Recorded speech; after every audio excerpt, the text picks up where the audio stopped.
నేను వినిపిస్తున్నాను కదా వర్మ గారు మీకు? మాట్లాడండి. యా ఇప్పుడు మీ ఫస్ట్ పాయింట్ మీరు మాట్లాడింది శ్వేతపత్రాల గురించి. ఇప్పుడు మనం గత ప్రభుత్వంలో 5 ఏళ్లుగా మనం ఎదురు చూసింది, ప్రతి ఒక్కళ్ళు డిబేట్లకు వచ్చి క్వశ్చన్ చేసింది, అసలు మీరు ఏం చేస్తున్నారు, రాష్ట్రం ఏ పరిస్థితిలో ఉంది, మాకు వైట్ పేపర్స్ మీద రిలీజ్ చేయగలుగుతారా అని చెప్పి డిమాండ్ చేసాం, రిక్వెస్ట్ చేసాం, వాళ్ళని బతిలాడడం అన్ని రకాలుగా జరిగింది. ఒక్క రోజు కూడా ఒక జీవో కూడా ముందు పెట్టలేని పరిస్థితిలో గత ప్రభుత్వం ఉంటే, ఈ రోజు మీరు బాబు గారిని చూసుకుంటే 30 డేస్ నుంచి ఒక్క పూట కూడా రెస్ట్ లేకుండా ప్రతిరోజు ప్రెస్ మీట్లు పెట్టి ప్రెస్ ని ఎదుర్కొని మన రైట్ నౌ స్టేట్ ఏ పరిస్థితిలో ఉంది ప్రతి క్షుణ్ణంగా, పోలవరం అవనివ్వండి, అమరావతి అవనివ్వండి, లేకపోతే పవర్ సెక్టర్ అవనివ్వండి, లేకపోతే శాండ్ పాలసీ అవనివ్వండి, ప్రతిదీ ఏం జరిగింది ఇంతకు ముందు, ఇప్పుడు రైట్ నౌ రాష్ట్రం ఏ పరిస్థితిలో ఉంది, దీన్ని మనం ఎలా అధిగమించాలి, రేపు నేను ఏం చేస్తే ముందుకెళ్తాం, మనం ఏం చేయాలనేది ప్రతిసారి ప్రెస్ మీట్ పెట్టి డిస్కస్ చేయటం. అండ్ ప్రెస్ వాళ్ళకు కూడా ఛాన్స్ ఇచ్చి మాట్లాడండి, మీరు క్వశ్చన్స్ అడగండి, నేను రిప్లై ఇస్తాను అని చెప్పి చాలా నిక్కచ్చిగా నాకు తెలిసి అయితే రూలింగ్ చేస్తున్నారండి.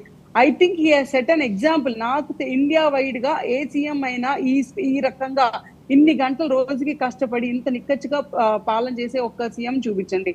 గత ప్రభుత్వంలో మేము 2014 టు 2019 లోపు ఏమన్నా చిన్న పొరపాట్లు జరిగినా సరే అవి యాక్సెప్ట్ చేసి, అంతకుముందు మా వాళ్ళు జరిగిన తప్పులు కూడా మళ్ళీ రిపీట్ అవ్వకూడదు అని చెప్పి ఈ ట్రాన్స్పరెన్సీ మెయింటైన్ చేయడం. మీరే ఇందాక చెప్పారు మినిస్టర్స్ కి రేటింగ్ ఇస్తారంటే ఎవరు ఎంతవరకు చేస్తారు ఏంటి అని చెప్పి, అది కూడా చాలా మంచిదే కదండి. అది అందరికి పబ్లిక్ కి ఓపెన్ గా ఎస్ వాళ్ళు ఏ వర్క్ చేస్తున్నారు ఏంటి, ఎంతవరకు ప్రోగ్రెస్ అయ్యారు అని చెప్పి తెలియాలి. వాళ్ళకు కూడా ఒక కాంపిటేటివ్ స్పిరిట్ ఉన్నప్పుడు అందరూ నేను వీళ్ళకన్నా ఎక్కువ వర్క్ చేయాలి, వీళ్ళకన్నా ఎక్కువ వర్క్ అనుకోవాలి, కానీ నేను వీళ్ళకన్నా ఎక్కువ దుర్మార్గం చేయాలి. ఇప్పుడు వైసీపీ మినిస్టర్లు ఉన్నట్టుగా నేను వెళ్తుంటే రోడ్డు మీద వెళ్తుంటే నా మీద పూలు చల్లాలి, లేకపోతే నా మినిస్ట్రీ వాడుకొని నేను డబ్బులు కొట్టేయాలి, నా మినిస్ట్రీ వాడుకొని నేను అమాంతం ఓవర్ నైట్ గా ఉన్నోళ్ళు అయిపోవాలని చెప్పి అనుకోవటం కాకుండా ప్రాపర్ గా గవర్నమెంట్ రన్ చేయటం. ఒక చిన్న ఎగ్జాంపుల్ చెప్తాను మీకు. లోకేష్ గారి మినిస్ట్రీ చూసుకుంటే మీరు ఒక ఓవర్ నైట్ జియో ఒకటి రిలీజ్ చేసి, ఏది జస్ట్ 24 hours నోటీస్ లో ఓవర్ నైట్ జియో రిలీజ్ చేసి ఒక 25 members దివ్యాంగులకి మీకు ఐఐటీలో అడ్మిషన్ ఇప్పించగలిగారు అంటే అసలు ఎలాంటి డిసిషన్ అండి అది.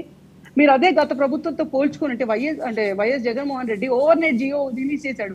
ఎప్పుడు చేశాడు? వకీల్ సాబ్ మూవీని ఆపటానికి, అక్కడ తీసుకెళ్లి టీచర్లు పెట్టడానికి, కక్ష సాధింపు చర్యలకి, అప్పటికప్పుడు ఇబ్బందులు పెట్టడానికి.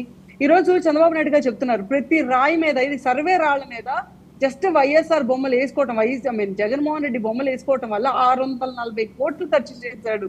ఎందుకంటే అసలు సర్వే రాళ్ళ మీద జగన్మోహన్ రెడ్డి బొమ్మ ఏంటి, ఎవరి డబ్బులతో సర్వే చేస్తున్నాడు, రజనీ గారు ఇట్లాంటి అన్ని బయట పెట్టారు ఆయన. ఓకే రజనీ గారు మీరు సిగ్నల్ లో ఉండడానికి ట్రై చేయండి. ఓకే గాయత్రి గారు కంటిన్యూ.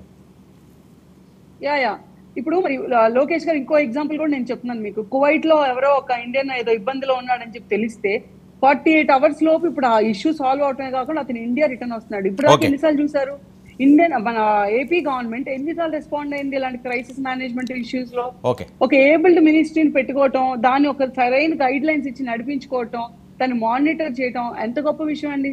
నాకు తెలిసి ఈ రోజు రాష్ట్రం అంతా కూడా అనుభవిస్తుంది. అంటే వెరీ హ్యాపీ ఇలాంటి ట్రాన్స్పరెన్సీ ఉన్నందుకు. రేపొద్దున ఏమన్నా మాట్లాడాలనుకున్నా, ఏమైనా చేయాలనుకున్నా ఒక టోల్ ఫ్రీ నంబర్ అందరికి ఇచ్చారు.